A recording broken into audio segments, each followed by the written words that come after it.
proferida em habeas corpus em segundo grau de jurisdição. Então, da decisão que indefere liminarmente o habeas corpus, você pode interpor o agravo regimental. Então, toda decisão monocrática que causar gravame às partes, cabe agravo regimental, certo? Agora, se a decisão for colegiada e a decisão da Câmara Criminal que nós estamos exemplificando, ou da turma criminal em relação ao Tribunal Regional Federal, que denegar o habeas corpus, aí preste atenção, vocês poderiam fazer uma pergunta. Bom, mas se denegou o habeas corpus aí em segundo grau, eu não posso entrar com habeas corpus no STJ e indicar que agora o Tribunal de Justiça, denegando o habeas corpus, ele passa a ser autoridade coatora? Há 10 anos atrás a gente só fazia isso. A gente entrava, denegou o habeas corpus em São Paulo, no Tribunal Regional Federal, no Tribunal de Justiça. O que a gente fazia? Um outro habeas corpus no STJ, indicando o presidente do Tribunal de Justiça de São Paulo ou o presidente do Tribunal Regional Federal como autoridade coatora. A gente só fazia isso. Mas aí esse entendimento do STJ, o que ele veio e disse? Falou, não, eu não vou conhecer esse habeas corpus. Não é a via recursal correta. Então, o que a gente tem que fazer? Agora, se denegar o recurso de habeas corpus, entre aspas, recurso, né? A ação de habeas corpus no Tribunal de Justiça de São Paulo ou no Tribunal Regional Federal, você tem que interpor um recurso que a Constituição determina. Sabe o que a Constituição determina? Que da decisão que denega o habeas corpus, cabe recurso ordinário constitucional ao STJ, com fundamento no artigo 105, inciso 2 da Constituição Federal.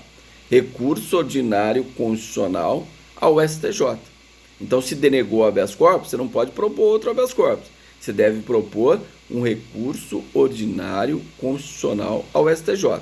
Ou recurso ordinário constitucional ao STF, com fundamento no artigo 105, 102, inciso 2 da Constituição Federal. No caso de crimes políticos, então, é recurso ordinário constitucional ao STF ou ao STJ, da decisão de segundo grau que denega habeas corpus, que não concede a ordem de habeas corpus. O recurso cabível é o ROC, recurso ordinário constitucional, ao STJ, com fundamento no artigo 105.2 da Constituição Federal, ou ao STF, com fundamento no artigo 102, inciso 2 da Constituição Federal. Tá certo? Agora, vocês vão perguntar, da decisão não unânime desfavorável ao réu, já havia dito, não cabe embargos infringentes. Por quê? Porque não tem previsão legal. Só cabe embargos infringentes ou de nulidade em acordo de apelação, em acordo de recurso em sentido estrito, em acordo de carta testemunhável devidamente instruída nos termos do artigo 644 e, por maioria, no Tribunal de Justiça de São Paulo está previsto no regimento interno, embargos infringentes ou de nulidade em acordo de agravo e execução. Isso na doutrina tem divergência, tá? Mas em habeas corpus não tem previsão. Então, se for 2-1 desfavorável ao réu, não cabe embargos infringentes ou de nulidade em sede de habeas corpus. Ah, se for revisão criminal, também não, porque não tem previsão legal.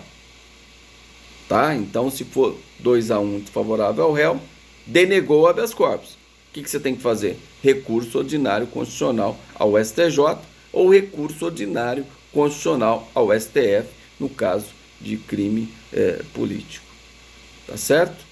Tudo bem? Agora, vocês vão perguntar, e da decisão que concede o habeas corpus? Por quê? A procuradoria pode ser desfavorável. Fala, não, nós entendemos, no parecer ela diz, nós entendemos que é o caso de denegar a ordem, não pode soltar. Mas aí o tribunal vem e concede a ordem de habeas corpus. Entendeu que a decisão do juiz é ilegal ou abusiva e concedeu o habeas corpus. Aí a procuradoria lá de justiça fala, puxa, discordo dessa decisão. Eu acho que o tribunal errou, não poderia ter concedido o habeas corpus. Ele pode se valer do quê? Aí nós temos uma decisão de última instância, proferida por tribunal. Se tem decisão de última instância, o recurso cabível é recurso especial, se for para discutir violação de dispositivo de natureza infraconstitucional, ou recurso extraordinário, se for para discutir de violação de dispositivo constitucional. Então, nesse caso, o Ministério Público que atua no tribunal, caso o tribunal conceda a ordem de habeas corpus, ele poderá utilizar-se para modificar essa decisão do recurso especial ou do recurso extraordinário ou de ambos. Pode interpor os dois. Princípio da exceção da unirrecorribilidade, ou seja, para cada decisão, um único recurso. O extraordinário especial é uma exceção, porque de uma única decisão você poderia interpor o recurso especial ou extraordinário. Então, vamos repetir rapidamente. Da decisão que indefere liminarmente o habeas corpus em segundo grau, agravo regimental. Da decisão que denega o habeas corpus em segundo grau, recurso ordinário ao STJ, com fundamento no artigo 105.2 da Constituição Federal, recurso ordinário constitucional ao STF, com fundamento no artigo 102, inciso 2º da Constituição Federal, no caso do STF. Tá? Decisão que concede habeas corpus em segundo grau, um acórdão que concedeu o habeas corpus em segundo grau. Qual o recurso cabível? Recurso especial ou recurso extraordinário, que pode ser proposto pelo Ministério Público, seja estadual, seja federal, que atua junto aos tribunais de segundo grau, certo? Então, esses são os recursos cabíveis. Aí, mas vocês poderiam perguntar, então, não poderia propor um outro habeas corpus no STJ? Não, porque o STJ ia dizer, não conheço o seu habeas corpus por inadequação da via eleita.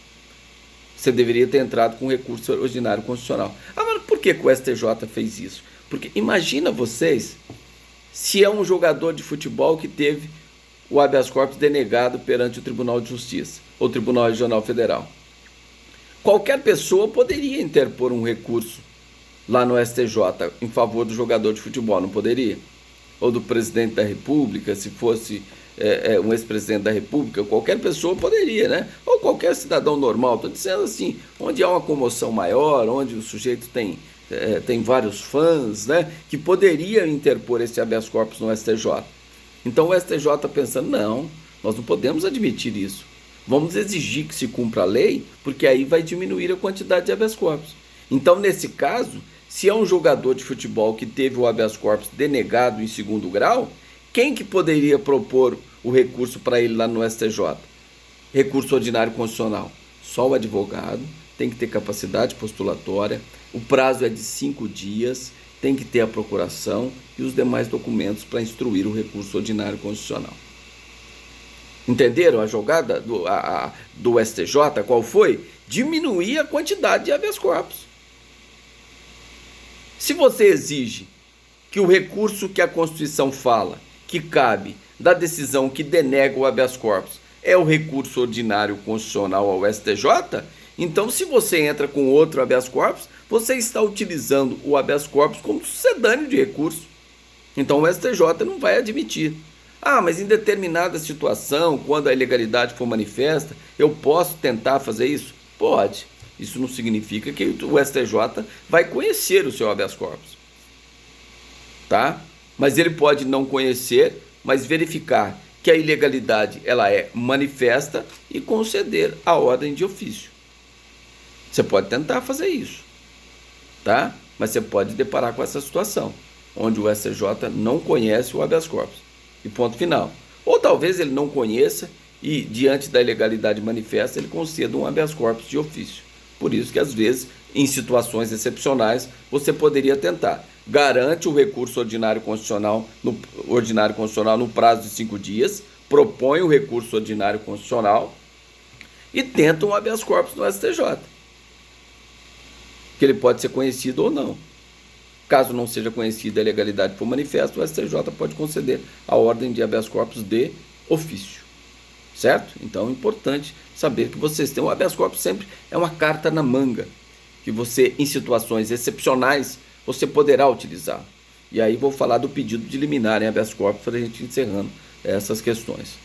O pedido de liminar em habeas corpus ele não tem previsão legal. Por quê? Essa liminar de habeas corpus foi derivada desde a Constituição de 34 e depois com a Lei 1533 de 51, que foi a primeira lei que regulamentou o mandado de segurança, e hoje nós temos a Lei 12.016/2009, que regulamenta o mandado de segurança atual. Ela prevê a possibilidade de se pedir liminar em sede de mandado de segurança. E isso foi trazido também para o habeas corpus. Então, toda vez que você verifica que estão presentes os requisitos de cautelar, de liminar, você pode fazer o pedido. Então você tem que demonstrar o fumus boniuris e o periculum in mora. Aparência do direito, que há uma violação do direito, ou seja, que aquela decisão do juiz ela é carecedora de fundamentação, e o perigo da demora, o sujeito está preso ilegalmente. E aí você pode invocar o artigo 5º, inciso 61 da Constituição Federal, que diz o quê? Que a prisão ilegal será imediatamente relaxada pela autoridade judiciária competente. Certo? Então, daí, eu, no meu modesto entendimento, que todo habeas corpus, se há um constrangimento ilegal que afeta, o habeas corpus repressivo, que afeta o direito de ir e vir, a liberdade de ir e vir, sempre vai ter um pedido de liminar, porque sempre vai ser urgente. O sujeito está preso ilegalmente, sempre vai ter uma urgência de que seja analisada aquela situação para ver se ele tem o direito de deixar o cárcere ou não. Então sempre vai ser urgente. Diferente do habeas corpus preventivo, que pode ser urgente ou não, pode se pedir a liminar ou não. Certo? Mas no repressivo, eu entendo que sempre vai ser cabível o pedido de liminar. Por quê? Se a decisão não há justa causa para alguém permaneça preso e ele está preso, necessariamente é uma urgência que se aprecie esse habeas corpus para verificar se aquela decisão que mantém o sujeito preso, a seu ver, ilegalmente, ela deve ser modificada para colocar o preso em liberdade. Certo? Então você pode fazer o pedido de liminar, sim. E o tribunal, no caso de legalidade manifesta, ele tem concedido as liminares em habeas corpus. É difícil, porque ele não pode adiantar o julgamento do mérito. Então, de repente, o pedido de liminar se confunde com o próprio mérito. Então, o tribunal pode ser que não conceda. Ele só vai conceder quando a ilegalidade for manifesta. For manifesta. Né? Por exemplo, o juiz deu uma decisão e ele é absolutamente incompetente para mandar prender. E você comprova isso documentalmente e tecnicamente. Então, nesse caso, a ilegalidade ela é manifesta, o tribunal vai conceder a liminar.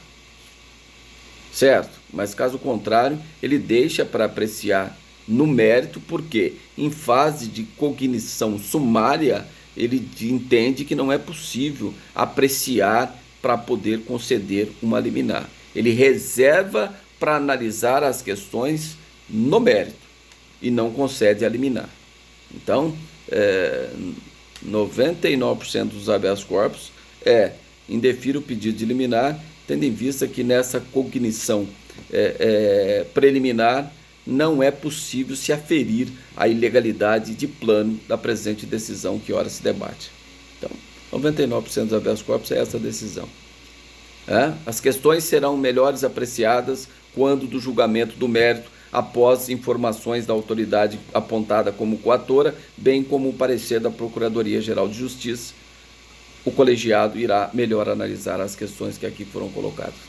Bom, essa é uma decisão padrão para o indeferimento da liminar, de pedido de liminar em sede de habeas corpus em segundo grau.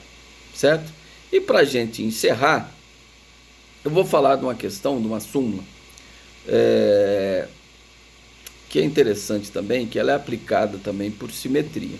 Quem pode ler aí, localize aí o código, vamos lá rapidamente, quem puder, a súmula 691 do STF, que está em vigência, questionado por vários ministros, pelo próprio ministro Celso de Mello, pelo ministro Marco Aurélio, sobre a permanência desta súmula 691 em vigência ainda no STF. Vamos lá.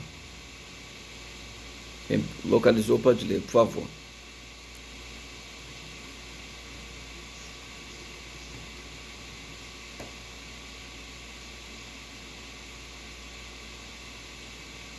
Então tá bom. O que é que significa essa súmula?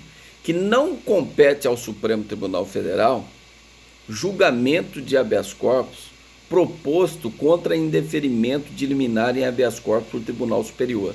Então vamos resumir isso.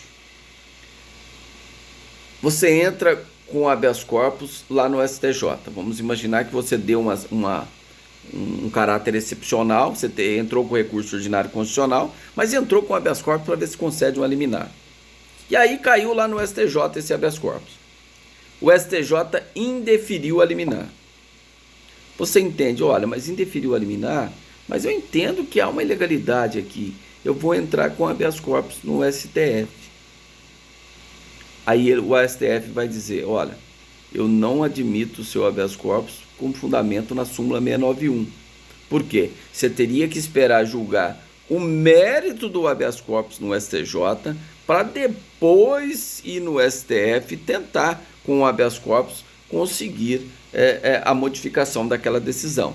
Então, se o STJ ainda não julgou o mérito do habeas corpus, a súmula 691 impede que você vá ao STF buscar, através de habeas corpus, uma concessão da ordem. Mas isso não é absoluto, essa súmula 691. Toda vez que houver uma decisão teratológica, ou seja, que aquela discussão do tema que você debate é entendimento pacífico no Supremo Tribunal Federal. Então, se o STF negou a liminar no seu habeas corpus, mas aquela matéria o STF entende que é pacífico e é um caso de decisão ilegal, o STF pode excepcionar a súmula 691 e conhecer o habeas corpus e, no mérito, conceder a ordem, quando a decisão for teratológica, quando houver reiteradas decisões no STF, no sentido de reconhecer aquela tese sua que você debate perante ao STJ. Certo? Tudo bem? Então, essa é uma questão importante. E por simetria, essa súmula é aplicada também quando o TJ São Paulo, presta atenção, quando o TJ São Paulo ou Tribunal Regional Federal indefere o pedido de liminar, aí o que você faz? Ah, não julgou ainda, mas eu vou tentar um habeas corpus no STF, no STJ. O STJ vai falar assim, não, você não esperou julgar ainda o seu habeas corpus aí no TJ, eu vou indeferir com base na súmula 691. Aí ele só faz isso. Por simetria ele faz, indefira o seu habeas corpus com base na súmula 691 por simetria. Por quê? Não julgou o habeas corpus ainda, então se indeferiu a liminar, você não poderia propor um outro habeas corpus. Mesmo com o julgamento, né? Porque o recurso cabível é o recurso ordinário constitucional. Mas eu digo assim, quando você dá um caráter excepcional no habeas corpus. Indeferiu a liminar no TJ, você entrou com habeas corpus no STJ, o STJ aplica a súmula 691 por simetria. Certo? Tudo bem?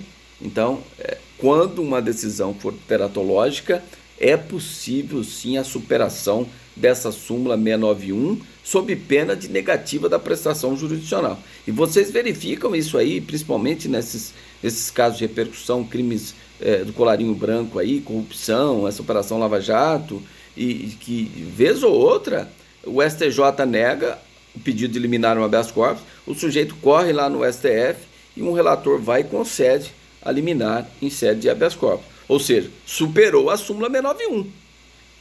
Então, essa súmula 691, se você interpretar ao pé da letra, ela é a mesma coisa que negar a prestação jurisdicional.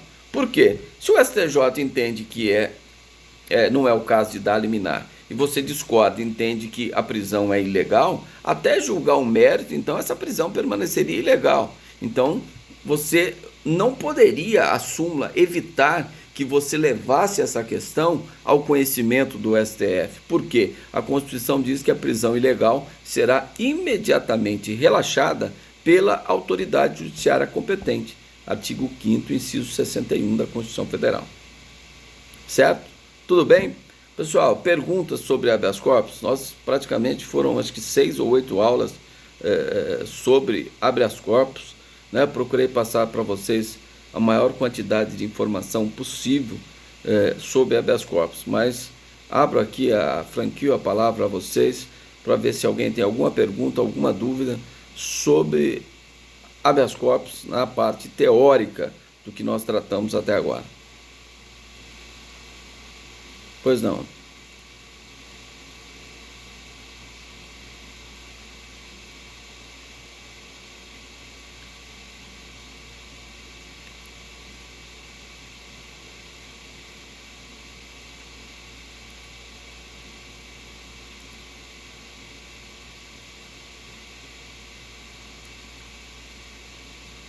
Tá, peraí.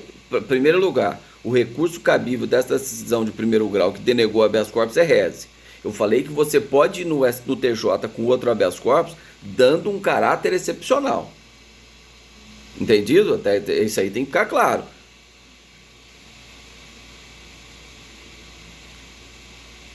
É o recurso que a lei indica. Você está usando o recurso que a lei determina.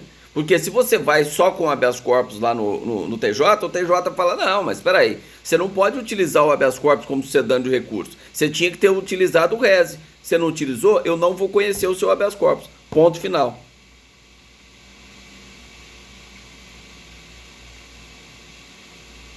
Sim. Recurso ordinário constitucional ao STF ou STJ, com fundamento no artigo 102, inciso 2º, ou 105, inciso 2º.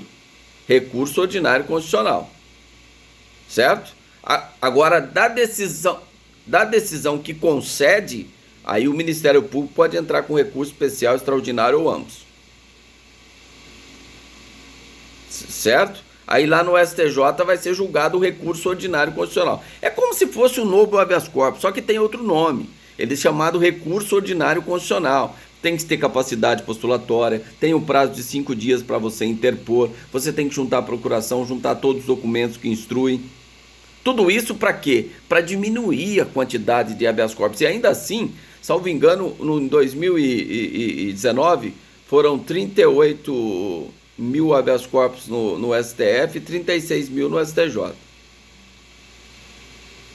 Só em 2019. Tá bom? Então, esse entendimento que começou no STJ, ele veio botar um ponto final e diminuir a quantidade. Por quê? O habeas corpus não é qualquer pessoa que pode propor? Sim, qualquer pessoa. Mas se o juiz de primeiro grau denega o habeas corpus, você exigindo que a pessoa interponha o rese, quem poderá interpor o rese? É qualquer pessoa ou só o advogado constituído nos autos? No prazo que a lei determina. Você diminui a quantidade de habeas corpus ou não? Esse foi o entendimento do STJ. Para diminuir a quantidade de habeas corpus, vamos exigir que se cumpra a lei.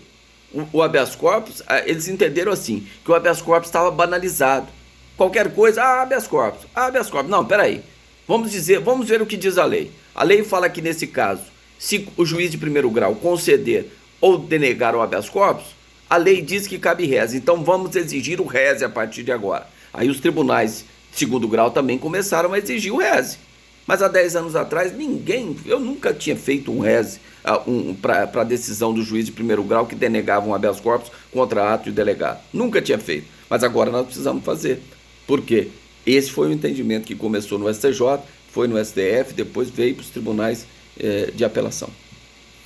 Certo? Tudo bem? Deu para entender? Ok, por nada. Mais alguém tem alguma pergunta, alguma dúvida? Questão teórica sobre habeas corpus que nós já tratamos até agora? Tranquilo? Então essas aulas eu vou estar disponibilizando para vocês. Vai ter um corte, né? Porque tivemos aquele probleminha de cortou aí o intervalo da aula, mas eu vou disponibilizar em 2 partes no YouTube para vocês daqui a pouco. Tá bom? Tudo bem, pessoal? Então nós encerramos aí a matéria. Eu acredito que exploramos, né, com bastante aulas aí esse assunto que é de suma importância, não só no processo penal, né, a grande maioria aqui no processo penal, mas também lá no direito civil, quando trata-se de pensão alimentícia, o sujeito já pagou a pensão alimentícia, o juiz mandou prender, então nesse caso um constrangimento legal que afeta o direito de locomoção passível a habeas corpus, na Justiça do Trabalho, que antes da emenda 45 de 2004, reforma do Judiciário, era de competência o habeas corpus do Tribunal Regional Federal, hoje compete à Justiça do Trabalho julgar os habeas corpus, né? Então, artigo 114, parágrafo 2º da Constituição Federal, compete ao Tribunal Regional do Trabalho julgar os habeas corpus de constrangimento ilegal praticado por juiz do trabalho, certo? Então, habeas corpus nem matéria trabalhista também, após 2004, tá? Então, é uma matéria de larga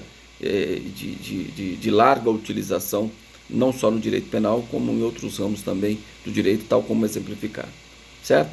Então, agradeço aí a todos que permaneceram, que estiveram presentes na aula, tenham todos uma boa noite e